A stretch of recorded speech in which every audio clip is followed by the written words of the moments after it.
I think we still have some folks joining, but there's what I'm going to do to start us out here is some introductions that'll give those who are still joining a few minutes to join us without missing the substance of the program. So, good morning to all. I'm Cindy Hill with Tannenbaum Lamolin Hill. This is our monthly Smart Board presentation, and the topic is e-voting for Florida Community Associations. I have myself here, and then we also have Jim Turfs, who was just speaking with our office, who does general counsel work as well as litigation. I do general counsel work for community associations. And we have Jennifer Hicks, who's always going to be presenting from our office, who also does general counsel work. And then we have our guest, Frank Valdes, the Regional Director of Get Quorum, who's going to give we're going to give the legal big picture for e-voting options. He's going to give the perspective as someone who actually offers those services and the experience he's had with it. So we're very pleased to have you, Frank. Okay, the agenda. Thank you, Michelle. Well, the introduction. Tannenbaum Mullen Hill is a community association law firm. We provide full services to condominiums and homeowner associations, ranging from construction defect, turnover, litigation work to assessment collections, general counsel, and all that comes with that. As I like to put it frequently, we basically offer everything but tax advice and workers' compensation. Other than that, we can pretty much advise your community associations and help you with the issues that come up. So we're going to be going through obviously the electronic voting options that are statutory, by the way. And the first step is going to have to be, per these statutes, a board resolution. We're going to be explaining that and the statutory requirements that not only come in with that resolution, but with the service providers and what they have to provide, which is, again, where Get Quorum is going to step in and also tell us how their services work and what they offer. So before we get going, though, I want to go ahead and say that there's a lot of ways you could potentially e-vote in this modern world. There's SurveyMonkey and other things that can be used, but that's not what this is at all. This is not a polling system. This is not a just pick something from the internet system. The statutes are very specific about having to have a qualified e-voting vendor who has a system that follows the requirements of the applicable act, whether it's a condominium association, the Condominium Act, a homeowner association for the Homeowner Association Act. And while that may be frustrating to some folks who'd rather do some more shopping around, the reality is it makes sure that procedural errors are avoided, because noticing meetings and following procedures for meetings in the Condominium and Homeowner Association Acts are strict statutes that have to be followed. The bylaws of a homeowner association also have to be followed to the extent that they may provide more detail or additional requirements than that were provided in the Homeowner Association Act. So having vendors who understand community associations is absolutely vital to making sure you have a solid system.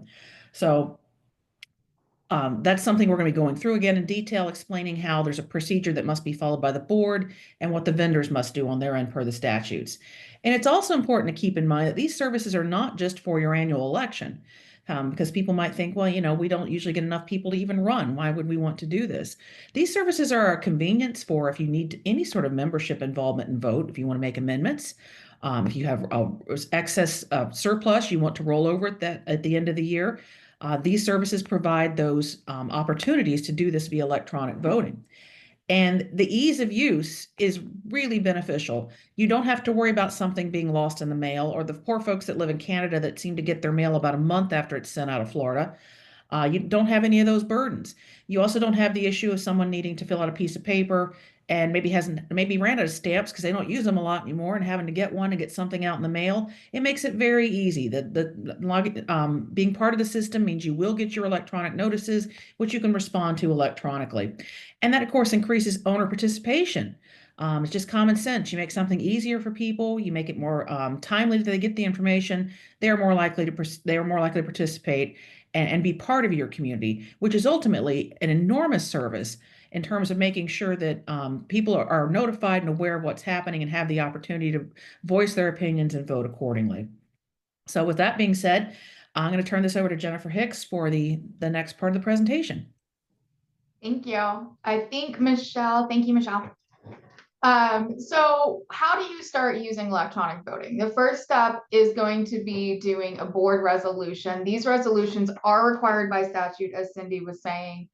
It's going to be discussed and voted on at a board meeting, but that board meeting requires 14 days notice at least to your membership.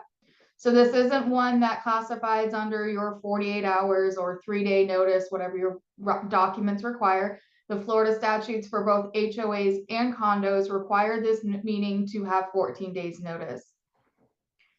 Your owners who would like to vote electronically, now what that means is even if you go to e-voting, your owners are not required to use e-voting. It just becomes an availability to them. And they must consent to do so in writing. Now, that now can be, thank you to the administrative code, by email. So if you get an email, that is sufficient. And the consent is valid until the owner notifies the board that they no longer want to use electronic voting. Your electronic votes are going to be limited to the issues specifically identified in the electronic voting notice. Now, does that mean you can't use it for what Cindy was saying? No, you can use it for any vote. It just has to be prepared beforehand. You're not going to be using it to vote on something that came up at the meeting that was not on the agenda or on the notice.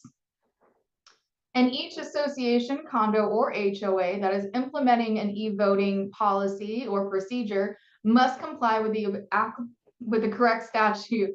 And that's going to be 718-128 for the condominiums and 720-317 for HOAs. Next slide, please. Thank you. So the first step, as we said, is your resolution. Your resolution is going to provide that owners will receive notice of opportunity to vote electronic through the online system. It's going to establish the procedures and deadlines for the owners to provide their written consent. So how many days before the vote do you have to have that consent? And then it's also going to establish reasonable procedures and deadlines for owners to opt out of voting. So say someone doesn't like using the online voting system for whatever reason, they have the right to remain using paper or go back to using paper. Your resolution does not have to select your online voting system. It's just the start of the process and saying you're going to try and use one. Next slide. I think we're moving to Jim, who is going to help us decide what we need to have in our systems. Thanks, Jen. Yeah, I'm briefly going to talk about the statutes, and I'm going to do this sort of with the intent of showing you how technically specific the statutes are, and as a manner as to why getting a qualified vendor in place can help you avoid having to deal with each of these things yourself. The vendors are quite adept at, and very familiar with these statutory requirements, these technical requirements, the notice requirements. So when you hire a company like that, they can come in and really eliminate a lot of risk of screwing up any of the technical details, the notice requirements. They can walk you through every step of the way. And so it's really going to make your life a lot easier. But to start with, I'm going to talk about the provisions of the statutes that are the same for both condos and HOAs.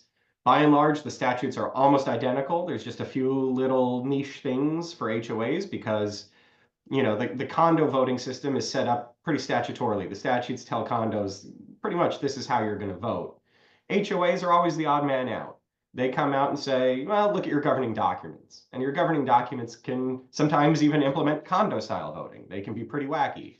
HOAs have to focus a lot more on their governing documents. This is usually the case. But the first part of the statutes that's common to both 718 and 720 starts with what the e-voting system has to offer each owner.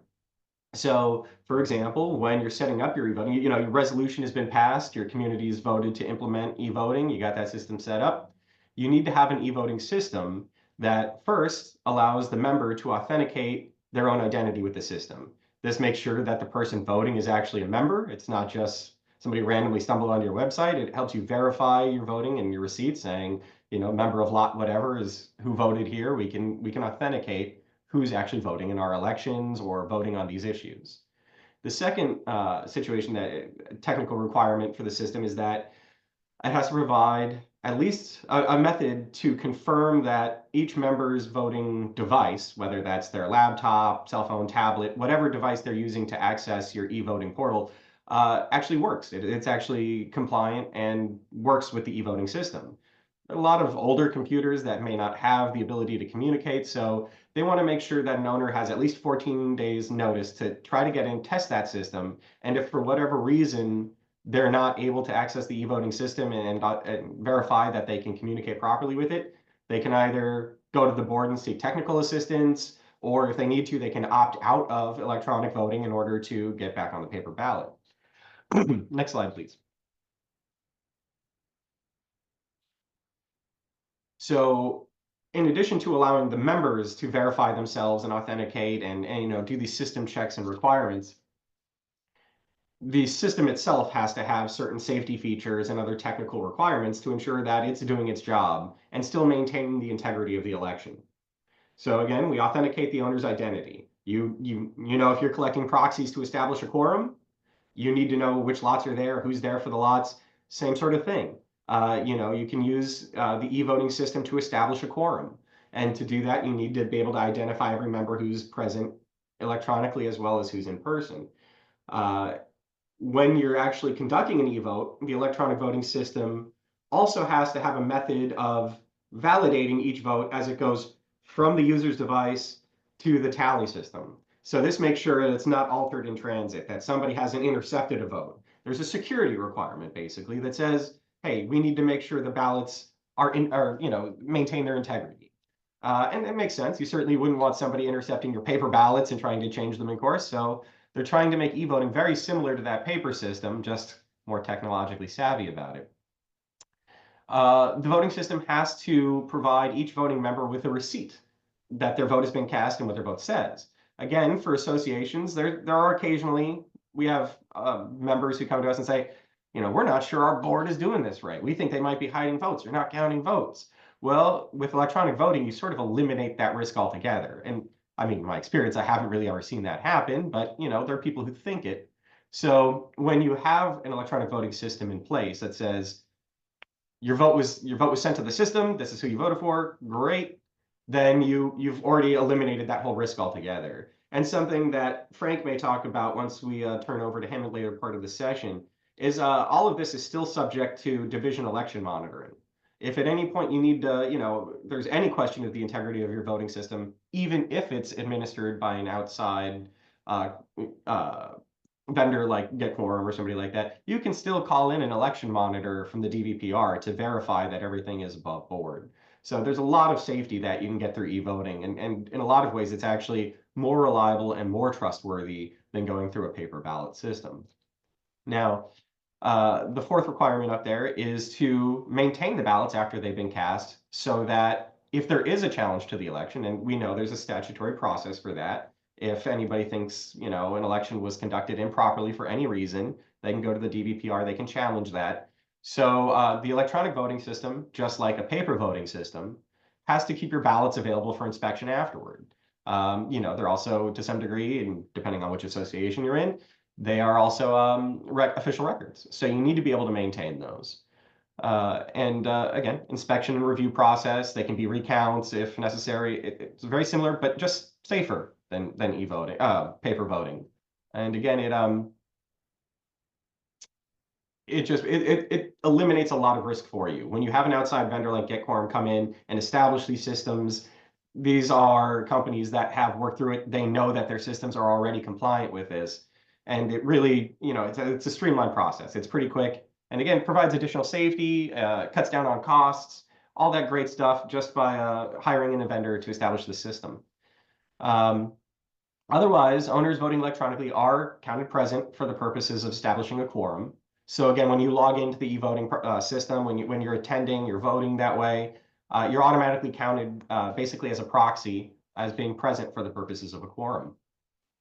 And a point that also I think we need to emphasize, because so many associations think that e-voting is only for your elections. You can use it only for your elections, probably, unless you're a condo. We'll talk about that in a minute. But it can be used for anything that a member votes on. And I think Jen touched on that again at the beginning, but it's important to drive home. If you're looking to amend your governing documents, you can vote on that electronically. If you need to have a budget vote, you can do that electronically. And it saves you a lot of time, a lot of effort by doing it that way. And of course, you deal with owners who are out of state, owners who are just, frankly, lazy to come in and vote. It's a lot easier to vote through your computer in your own living room than it is to, go to the clubhouse or go to wherever you're meeting, all things that are addressed in making your life easier through e-voting. Next slide, please. So that's the general statutes that apply to everybody. Now let's talk for a second about HOAs. Again, HOA is the odd man out. Your voting process can be established more by your governing documents than the statute. So the Chapter 720 portion on e-voting addresses some of those concerns specifically so that, to compensate for that difference. So the first portion that HOAs deal with that is exclusive to HOAs is that the association must provide each owner with a method for e-voting that is consistent with the election and voting procedures in the bylaws. And again, an HOA's bylaws may drastically shape how e-voting works, or voting in general works. So, if you have a secret ballot system, your e-voting system still needs to maintain that secret ballot option. Just implementing, there's not a one-size-fits-all e-voting system. They're going to be tailored for your association, especially if it's an HOA. And again, bigger vendors such as Get Quorum and other companies like that are going to have the ability to tailor their voting systems to address your specific needs and address the provisions of your bylaws, your special requirements that are unique to your association.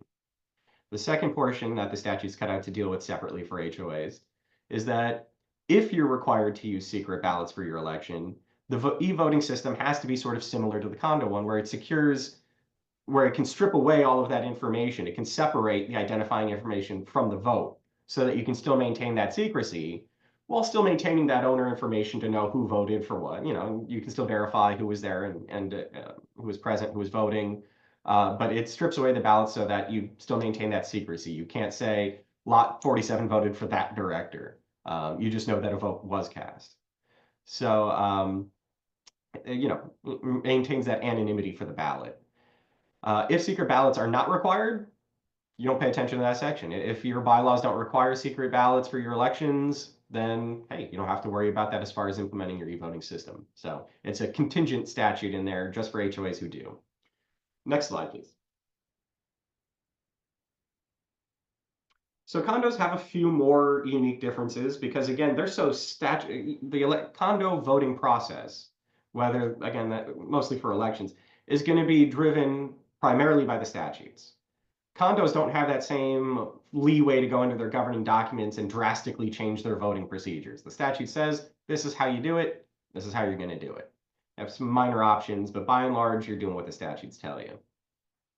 So, specifically to help with that and to tailor the condo statutes to address those specific requirements, we have these 4 unique characteristics of Chapter 718. For example, a condo association must provide each owner with a method to transmit an electronic ballot to the online voting system that ensures the secrecy and integrity of each ballot. Again, condos require secrecies, especially the secret ballots, especially in elections. So when you're using an e-voting system, that ability to maintain that level of secrecy and again, we talked about it at the common part of the statute too, that the ballots remain unchanged and that there's security there. That's all really integral to the condo type system of e-voting. You need to make sure that secrecy is there, that it's safe, it's secure, and you're not putting your owners in a position where they can still be tied to any specific vote that they cast. A condo association must use an online voting system that, for elections at least, and just talking about elections, remember we can vote on anything, but for elections in condos, the system has to be able to permanently separate the authentication or identifying information from the ballot, rendering it impossible to tie a specific ballot to that owner. Frankly, I'm not sure how many elections would result in people being persecuted for voting for any particular candidate, but they certainly exist. Some of these elections can get pretty hostile. If you've been doing this as a director or especially a CAM long enough, you've certainly seen some owners get very upset with election outcomes. So, again, complying with the statute, maintaining that secrecy, very important. A substantive vote of the owners may not be taken on any issue other than the issue specifically identified in the vote. Jen touched on that again earlier very briefly. This is just to say that coming into an e-voting situation, if you're attending a meeting in person or by electronic presence, and you're voting on those issues, they have to be prepared in advance. There's no off-the-cuff voting that's going to happen at an e-voting scenario. So you need to make sure that anything that's going to be addressed is on that e-voting slate for that meeting. Otherwise, you'll have to have you know, if something comes up where you determine that another votable issue has arisen, you'll need to schedule that for another meeting, another vote. But again, that's so much easier when you're using electronic voting, you know, especially if your owners have signed up for e-notices. You can send all that sort of stuff. Once they've opted into that program, you're saving money on postage, you're cutting down on mistakes that can happen with posting notices.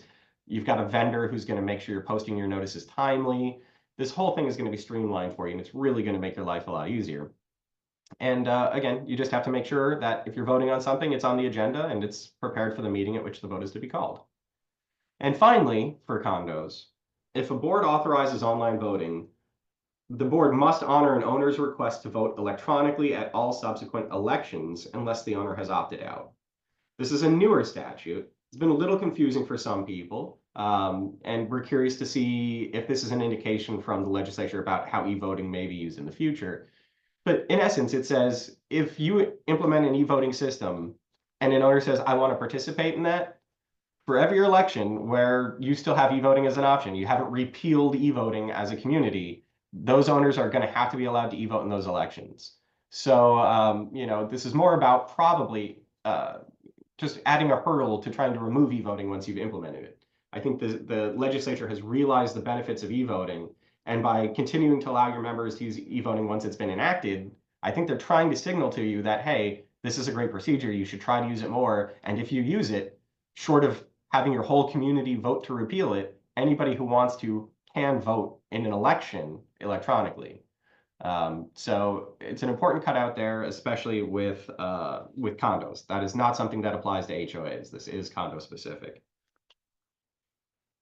And with that, I think we'll kick it over to Frank Valdes of Get Quorum, who's going to talk to you about some of the practical aspects of e-voting and some of the more day-to-day operational type stuff. And Frank, if you're ready, we'll turn it over to you.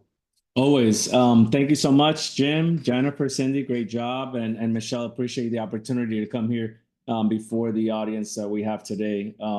My name is Frank Valdes. I am the Regional Director for Get Quorum. As Cindy mentioned earlier, excited to be with you this beautiful Florida morning as we embark on some of these conversations. So here's the good news, and thank you, Jim, for kind of laying out what I call the foundation of e-voting in Florida, right? We get asked usually a lot of questions as to where an association starts, whether it's a condo or an HOA, with the voting process. And Jim just outlines for everyone where you begin that process, right? And as well as Jennifer and Cindy, which is with that resolution and then getting owners to opt into electronic voting. So good news, electronic voting is trending, all right? We had a little something called the pandemic quite a few years ago now, feels like decades ago, and it actually elevated the number of condominiums and HOAs that participated in electronic voting. And this has been around since 2015. Just to be clear to everyone, HOAs, co-ops, and condominiums have had the ability to use electronic voting for their associations and their membership votes. What we're seeing as an electronic voting provider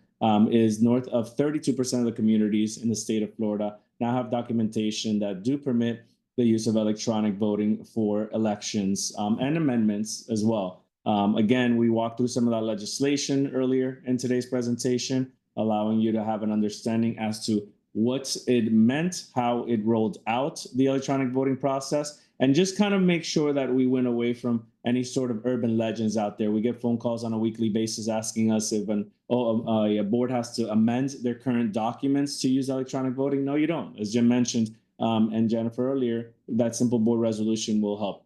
Participation rates, and again, that was mentioned earlier, they fly through the roof. On average, 20% of the owners participate in any given membership-based vote that is paper only, 80% on average in electronic voting world. That includes 55 and better communities out there as well. We've got a ton of case studies all throughout the east and the sleepy west coast of Florida, where we've got communities north of 80% opting into electronic voting and electronic notices as well. Massive, massive money saver when you get those notices out electronically. We'll go to the next slide, Michelle, please.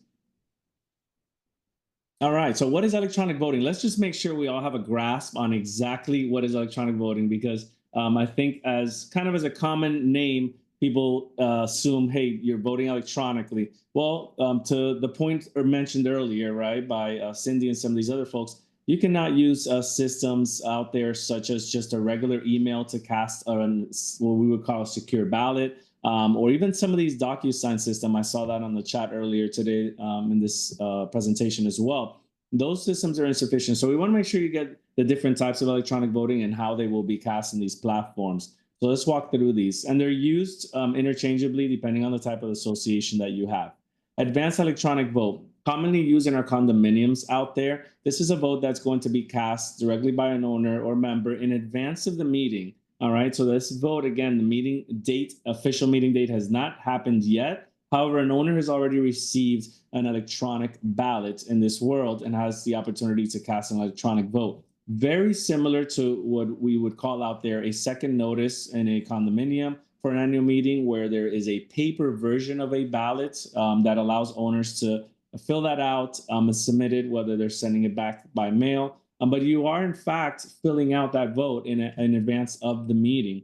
Here's the good news. We do have a lot of HOAs moving into that space as well, especially with all of the developer communities out there. Again, in the West Coast especially, all the new association documents actually speak to the process that allows owners to vote in advance of the meeting. And owners are counted if voting electronically towards quorum. So keep that in mind as the biggest benefit. All right, we also have electronic proxies, general or limited out there, again, used depending on the type of situation that you have in your community. I can tell you, for the most part, the general proxies are reserved to HOAs that have voting the day of the annual meeting only, and the general proxy can be used for attendance purposes if you're unable to attend the meeting.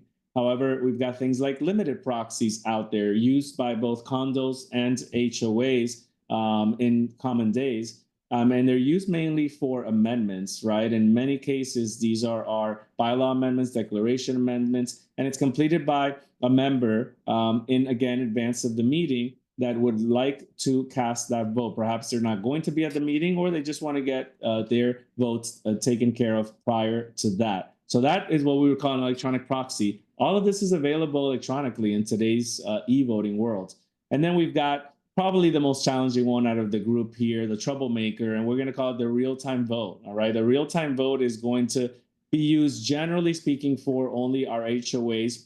Most of them will have those older documents from developers that have not changed the language, stating that everything happens the day of an annual meeting, right? Owners have to show up to vote. If you don't show up, you cast a general proxy for attendance. And we take things like nominations from the floor and, again, voting the day of. There is technology out there to assist these communities, all right? So don't get too frustrated. Reach out to an electronic provider and make sure that whatever situation you're in, it fits, obviously, your needs. Things like that real-time voting can happen in an environment of what we call Zoom webinar, where each owner is receiving an individual link to log in, and they are actually voting real time on their screen. And just to clarify, no, they're not using the chat feature, and they're definitely not using things like just a survey or poll in Zoom webinar. It actually requires an integration with a sophisticated electronic voting system, a safe and secure voting system in that Zoom webinar or any other webinar technology. So ask around out there if you are an association, an HOA out there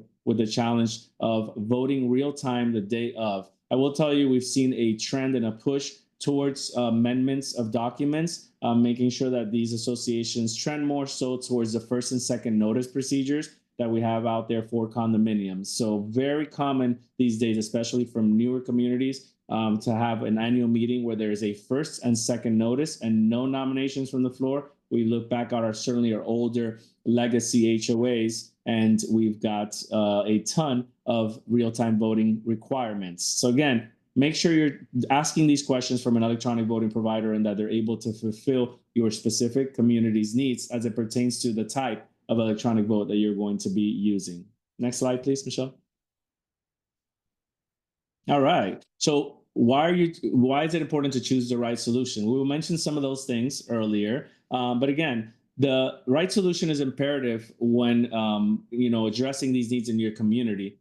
They're going to speak to things like security, right? They're going to speak to things like the voting experience from an owner and reporting and auditability. Most of those, if not all, requirements from the statutes. I know Cindy mentioned them earlier, that's 718 0.128 or 720.317 for our HOAs out there, you've got to make sure that you're addressing the requirements of the statutes. And so in choosing the electronic voting solution for your specific needs and your community, make sure you're walking through these things with your vendor. What is the security protocol? Are you complying with all the Florida statutes? What is the voting experience like for our owners? How cumbersome is the electronic voting experience? I can tell you this, having worked with Get Quorum now a little over 4 years and having serviced north of 3,000 associations in North America, 1,000 alone in Florida, the voting experience is extremely crucial. If it's a challenging electronic voting experience, you're going to get less participation and maybe even owners that never use e-voting again. If it's a very simplified, streamlined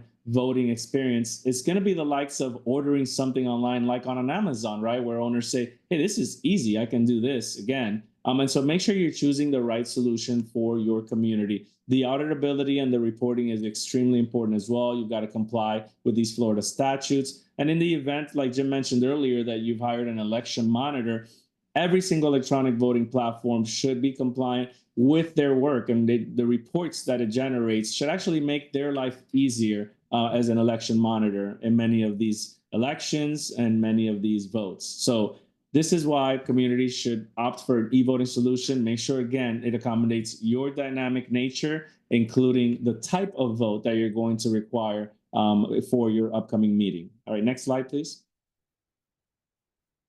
All right, how to choose the right solution. So look, definitely jump on a demo. Make sure that you have a good understanding of the platform that you are obviously considering. User-friendly experience is a must, all right? It's, again, to my words earlier, it's got to be simple, intuitive, and it's got to allow voters to cast votes with ease. If it is very challenging, if it requires, for example, a downloading of an app, and too many authentications beyond what's required by the Florida statutes, and owners have to then select perhaps a subfolder and find their e-ballot in there. The harder you make that to even find, the more challenging it will be.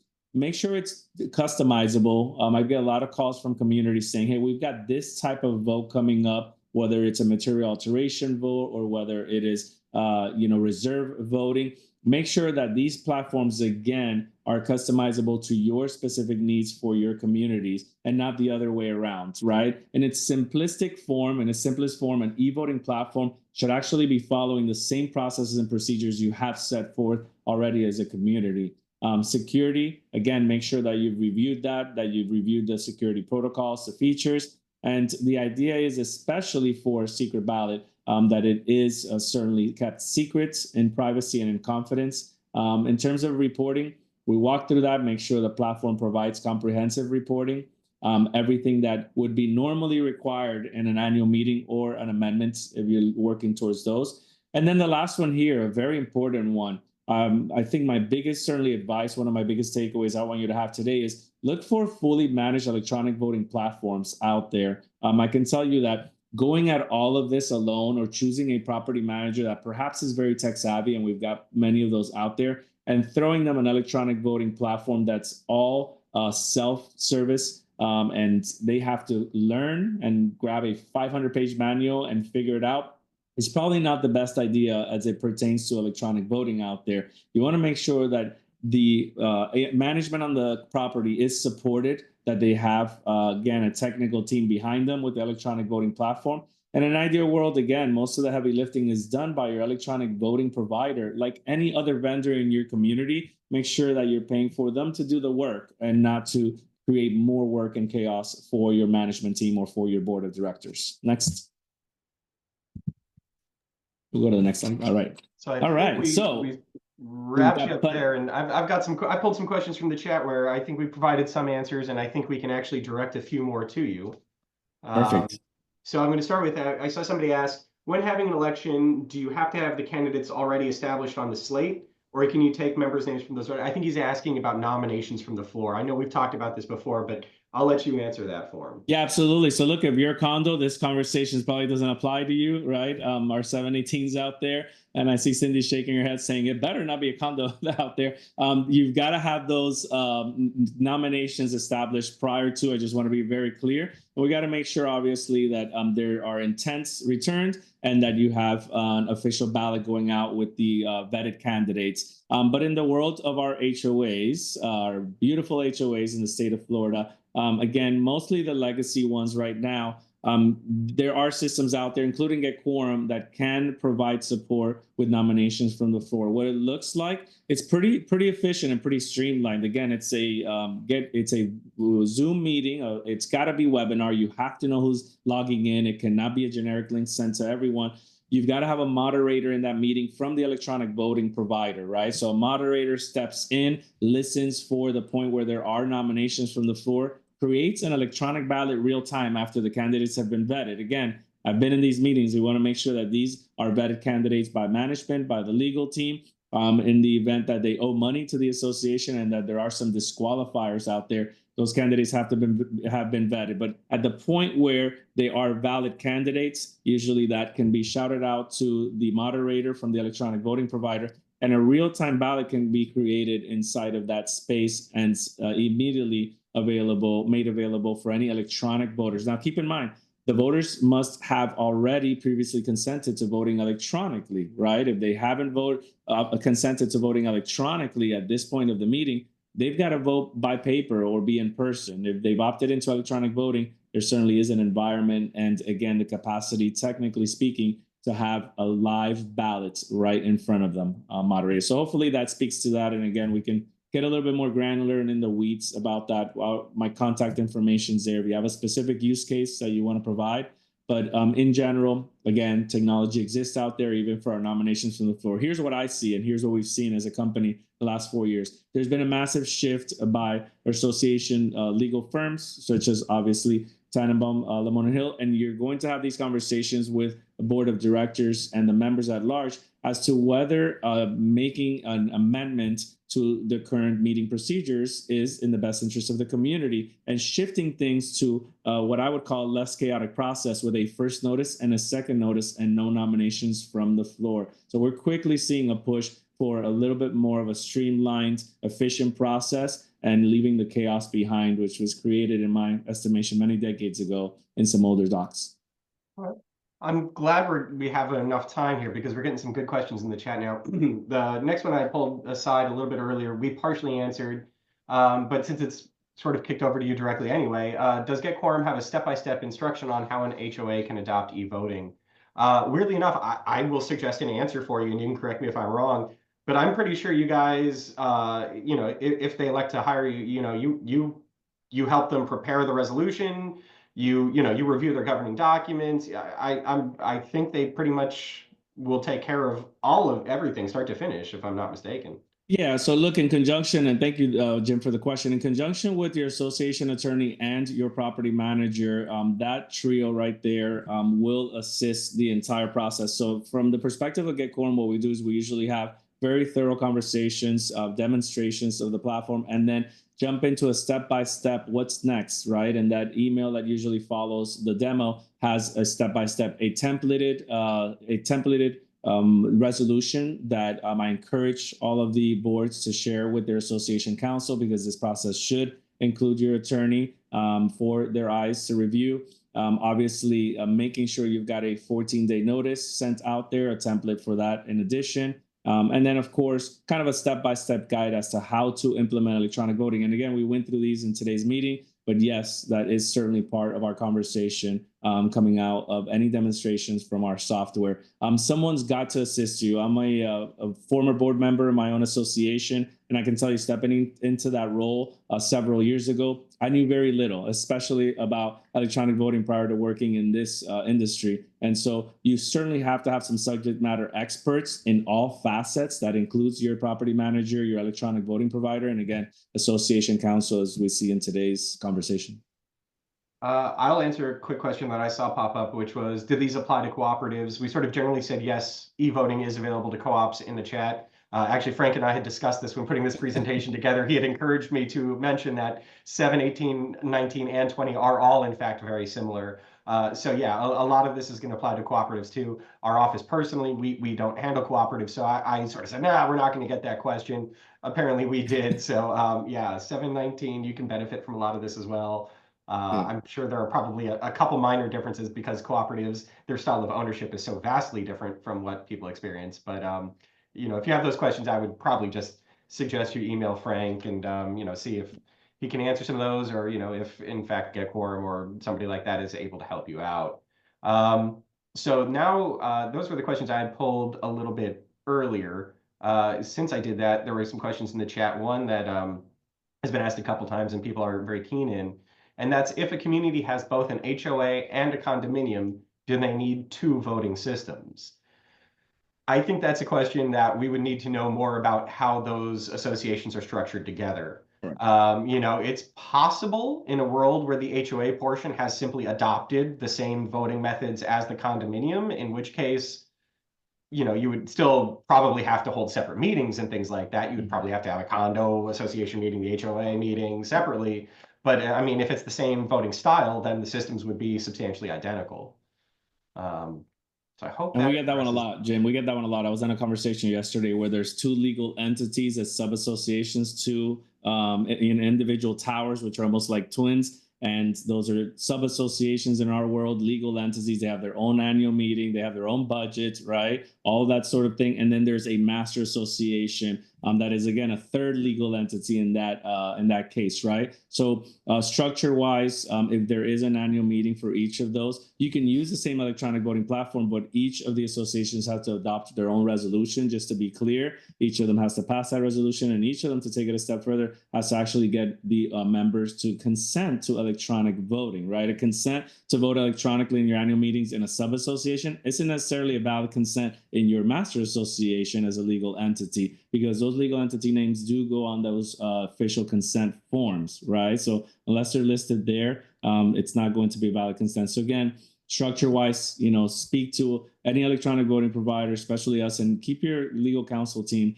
you know, praised of all this information, because I do get those comments a lot where it's like, hey, we've got three entities, and every once in a while we get shocked, and there's, you know, a ton of some associations, and they really have no powers. The master's controlling everything, so it's just really one entity with a ton of small subs that are not official legal entities. So a ton of structures out there. Check in with us again, or legal counsel and your e-voting providers, to make sure that we're on the same page.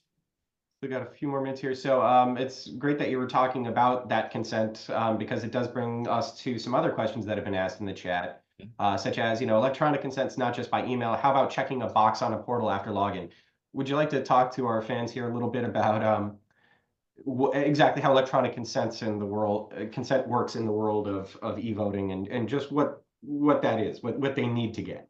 Yeah, absolutely. So look, the statutes were updated last year to allow for collection of an electronic consent form. So owners are now able to, and I'm glad they did, by the way, because I have purchased cars electronically, right? With an electronic signature in the state of Florida, it is as valid as a wet signature these days. So they were updated to allow owners to basically, we'll call it sign a consent form electronically and submit that. And so consent forms are official documents that are allowing an owner to opt in or consent to electronic voting. And we take it a step further. Usually it's electronic notices as well if they haven't opted in to those, but those are two separate items on that consent form. Those can be collected by a provider like Get Quorum.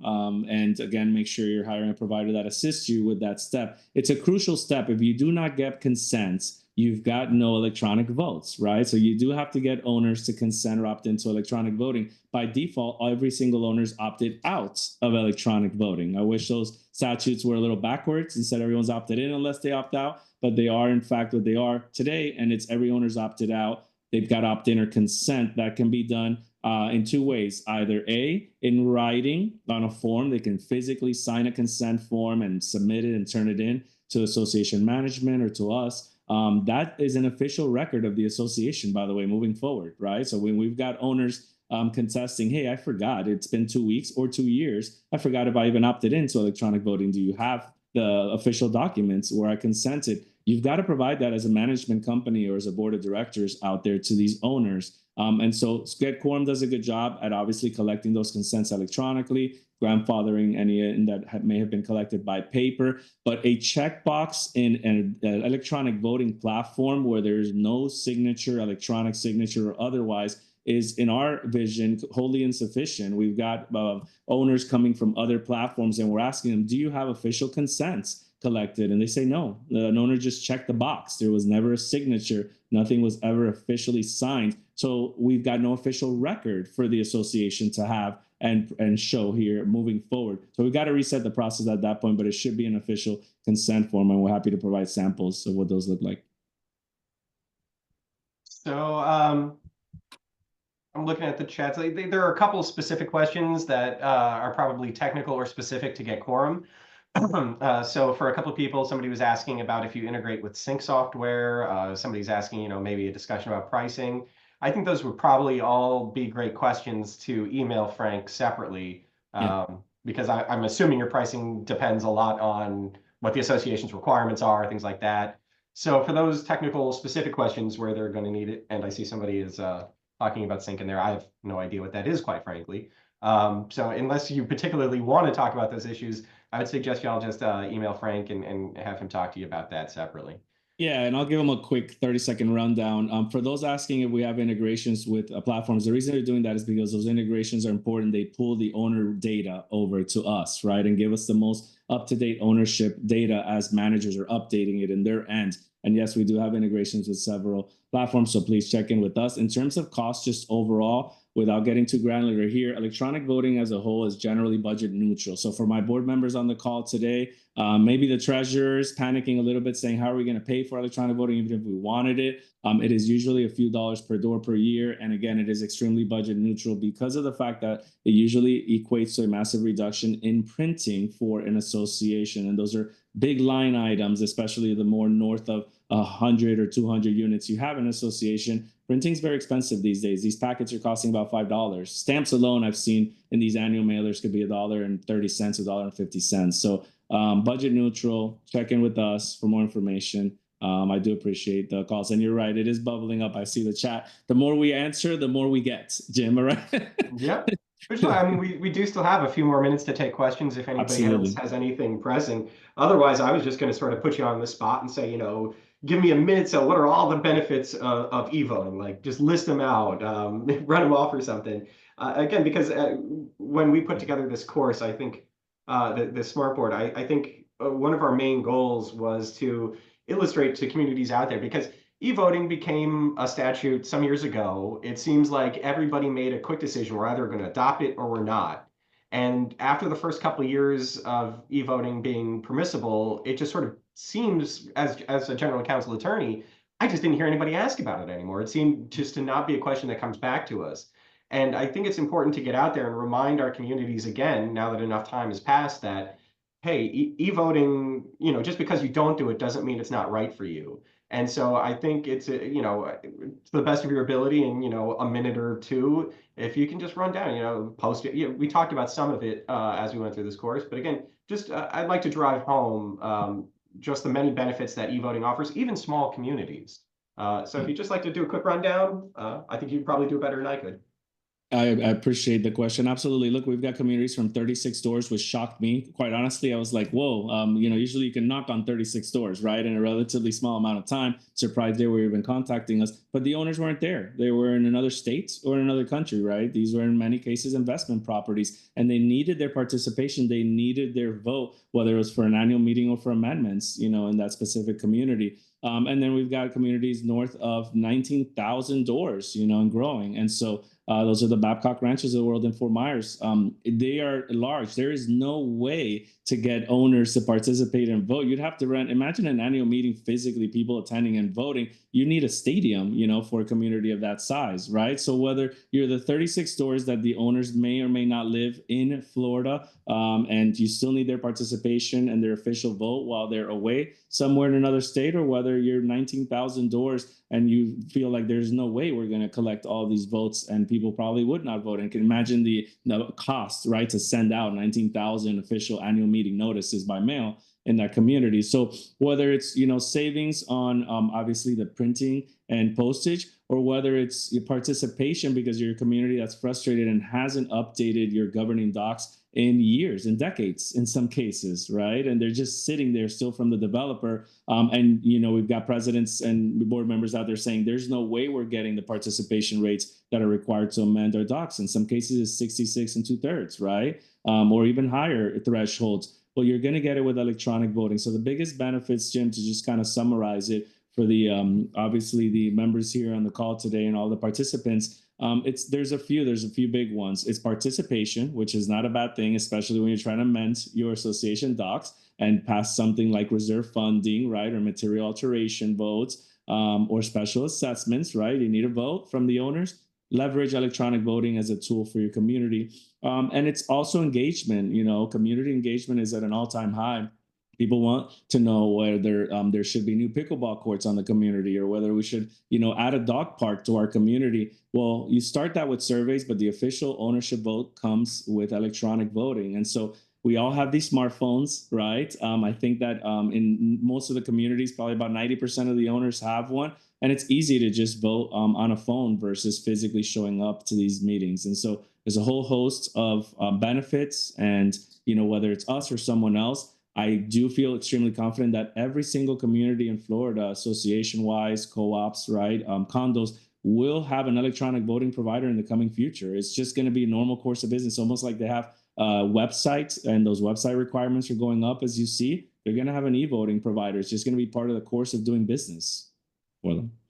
Yeah, I found myself spending about an hour and a half talking to a CAM from South Florida yesterday, and we got on the topic of e-voting.